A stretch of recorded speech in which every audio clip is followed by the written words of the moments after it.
इस वक्त IMF से पैसे लेना चाहते हैं और वो समझते हैं कि हम जिस तरह भी आपका बाजू मरोड़ें और मोड़ सकते हैं। इसकी सबसे बड़ी मिसाल ये है कि रशिया की सैंक्शंस के बावजूद भारत तेल लेता रहा है, उनको थ्रेट नहीं किया गया। इस वक्त गलतियां हमारे मेरे अजदाद से कुछ ज़्यादा हुई। 30 जून 1955 को मेरे बाप को यहाँ नहीं आना चाहिए था।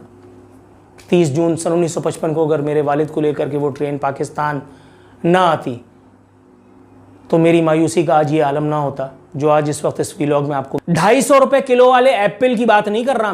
मैं एप्पल की बात कर रहा हूं, एप्पल फोन की, वो टेक्नोलॉजी कंपनी जो पाकिस्तान की तरफ मुंह करके थूकती भी नहीं है। वो बचपन में सुना करते थे कि अपने घर में तो कुत्ता भी शेर होता है। कभी भारत हमें घुस के मारता है और हम कुछ नहीं कर सकते। हमारी हैसियत उस कुत्ते जितनी भी नहीं रही जो अपने घर में शेर होता है। भारत घुस के 21 लोगों को पिछले 2-2.5 साल में मार चुका है। तो भैया पाकिस्तानी को देख के तो वैसी दुनिया डरती है। पाकिस्तानियों को देख के खुश थोड़ा होती है। पाकिस्तानियों को कुछ नहीं पता कौन बटन दबा।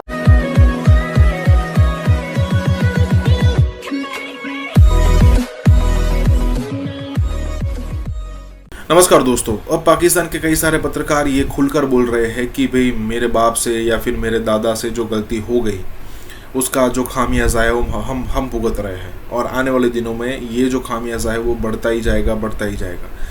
अब यहाँ पर एक भाई साहब जो है पाकिस्तानी पत्रकार वो कह रहे हैं कि 1955 के अंदर जब उनके दादा जो थे वो इंडिया छोड़कर पाकिस्तान में आए थे, शायद वो ट्रेन ना आई होती या फिर शायद वो उनके दादा ना आए होते तो आज ऐसी सिचुएशन पाकिस्तान की जैसी है वैसी उनको भुगतनी ना पड़ती। वो इंडिया में रह जाते और इंडिया में अच्छे खासे फ्रूट्स उनको खाने को मिलते। फ्रूट्स मतलब कि जो भी अभी पॉजिटिव चीज़ें हो रही है वो भी प्राउड कर पाते। देखिए, पहले ऐसा हुआ करता था कि पाकिस्तान के नागरिक जब कोई भी पत्रकार माइक लेकर जाता था तो उनसे कहते थे कि भाई हम अगर इंडिया में रह जाते तो अच्छा होता, पार्टीशन ना हुआ होता तो अच्छा होता। लेकिन अब पाकिस्तान में बड़े बड़े लोग भी ये कहते हुए नज़र आ रहे हैं कि भाई काश पार्टीशन ना हुआ होता या फिर भले ही पार्टीशन हुआ होता लेकिन मेरे दादा जो थे या फिर मेरे बाप जो थे वो पाकिस्तान ना आए होते तो अच्छा होता। क्योंकि देखिए, अब पहले तो क्या था कि इंडिया में क्या डेवलपमेंट हो रही है वो पता नहीं चलता था, लेकिन अब सोशल मीडिया पिछले 5-7 सालों से इतना बढ़ चुका है कि भाई वो हर चीज़ देखते हैं और हर चीज़ देख के वो जलते भी हैं।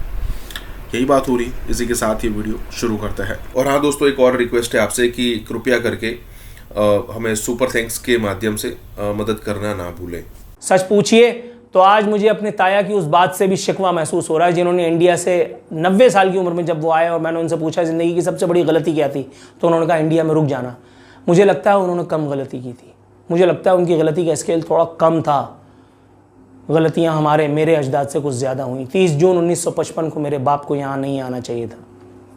30 जून सन 1955 को अगर मेरे वालिद को लेकर के वो ट्रेन पाकिस्तान ना आती तो मेरी मायूसी का आज ये आलम ना होता जो आज इस वक्त बन रहा है। तो बाहर वाले आपकी इज्जत क्यों करेंगे?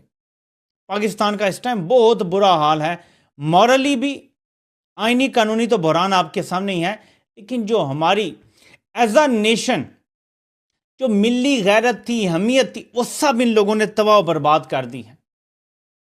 देखिए, जंगें जज्बों से लड़ी जाती हैं और 65 की जंग हम जीते थे, हारे थे। मुताले पाकिस्तान को फिलहाल छोड़ दें, इस पे बहस ही नहीं करते, लेकिन एक जज्बा ज़रूर था। और सारे लोग जो उस टाइम थे, जो हमारे भी बुजुर्ग थे, वो हमें बताते हैं कि बहुत जज्बा था उस टाइम पाकिस्तानी अवाम में। आज हमारा मोराल इतना डाउन कर दिया गया है, इतना डाउन कि बैरूनी जारियत के मुकाबले में इस कौम में जज्बा मुझे कम अज़ कम अभी नज़र नहीं आ रहा। इस कदर डिसहार्टेंड है ये कौम। जो मुल्क से भाग सकते हैं वो भाग रहे हैं। क्यों? जान के लाले पड़े हुए हैं। हिजरत फर्ज हो चुकी है। जहां जान के लाले पड़ जाएं, जहां आप आज़ादी से जी ना सकें, वहां से तो हिजरत लाजिम हो जाती है। यहां से हिजरत लाजिम हो चुकी है पाकिस्तानियों पे, तो लाखों लोग जा चुके हैं। ने इनके बच्चों को पढ़ाया लिखाया। फ्रांस ने इनको बेरोजगारी भत्ता दिया। फ्रांस ने इनके सरों पे छत दी। फ्रांस ने इज्जत दी जो इनके मुल्कों में नहीं मिलती थी उनको। और इन नाशुकरों ने क्या करा? इन्होंने फ्रांस को फूंक दिया। ये सच्ची बात है। मैं कहता हूं, लोग कहते हैं मेजर कम्युनल है, मेजर कम्युनल ऐसी बातें कर रहा है। किसने जलाई हजारों गाड़ियां? बताओ। किसने चर्चों में आग लगाई? किसने म्यूजियम्स में आग लगाई? किसने गाड़ियों में आग लगाई? किसने घर फूंक दिए फ्रांस? बताओ ना यार। मुझे गाली देना बड़ा आसान है कि मेजर ने ऐसा कर दिया, मेजर ने वैसा कर दिया। अगर मैं झूठ बोल रहा हूं तो बोलो। आप जाइए फ्रांस के अखबार देखिए, फ्रांस का मीडिया देखिए, सोशल मीडिया देखिए, आपको पता लग जाएगा।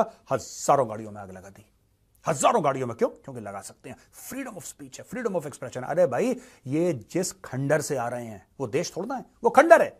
ये जिस रबिश बिन से आ रहे हैं, जिस कूड़ेदान से ये लोग आ रहे हैं, इनकी फितरत है आग लगाना। ये लगाएंगे आग यार, क्योंकि इनके मुल्कों में आग लगी है। इन्होंने बचपन से यही बात सीखी है, यहां ग्रेनेड मार दो, यहां आग लगा दो, इसके चाकू मार दो, इसको गोली मार दो। इन्होंने बचपन से यही सीखा है। आपको क्या लगता है, फ्रांस जैसी सिविलाइज्ड कंट्री में आके, या आयरलैंड जैसी सिविलाइज्ड कंट्री में, या यूके जैसी सिविलाइज्ड कंट्री में आके ये सिविलाइज्ड बन जाएंगे? नहीं।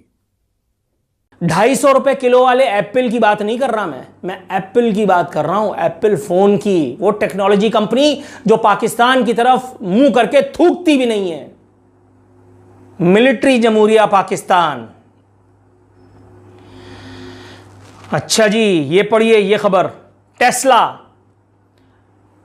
Plans to establish a factory in India, team to scout locations. Tesla planning to spend between $2 billion to $3 billion on the factory.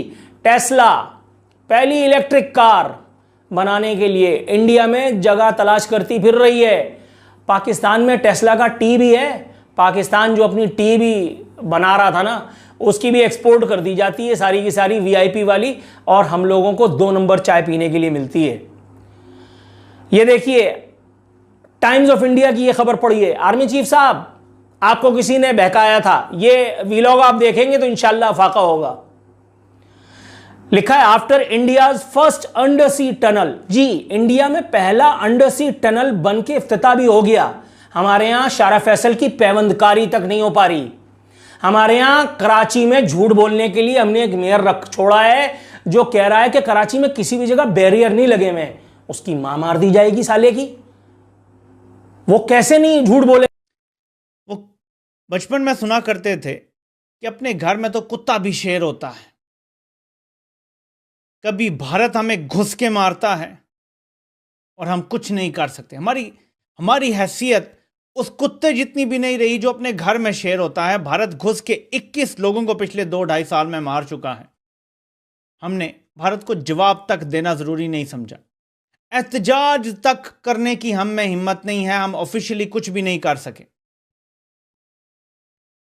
आज जो हुआ है वो भी आपको बताता है कि हमारी हैसियत उस कुत्ते जितनी भी इन लोगों ने नहीं छोड़ी। अगर मुझ जैसा आदमी जो अपने व्लॉग्स में पाकिस्तान ओनली के स्लोगन तले बात करता है, मुझ जैसा आदमी जो अपनी पाकिस्तानी नेशनैलिटी पे इतराता फिरता है, जिसने अपने बाप से अपनी माँ से हुब्बुल वतनी का जो जज्बा वदियत में लिया, अगर मुझ जैसा आदमी ये बात कर रहा है तो वाकई it's a matter of concern, not for army chiefs, not for our army, not for army's businesses, but for a common man. अब वो वक्त आ गया है कि मैं अपने बच्चों को अब आर्मी में भेजने का ख़्वाहान नहीं हूँ। मैं जो एक ज़माने तक खुद आर्मी में जाने का तमन्नाई था, मैं जो बड़े फ़ख्र से अपने आप को आर्मी का टाउट कहा करता था, मैं जिसके बच्चे आर्मी की गाड़ियाँ जब बराबर से हमारे गुजरती थी तो वो आर्मी वालों को वेव किया करते थे, अब अगर मेरा बच्चा मुझसे बाकायमी होश हवास मुझसे इजाज़त तलब करे फोर्सेस में जाने की, तो मैं उनसे कहूँगा बेटा हराम खाने के और बहुत से तरीक़े हैं,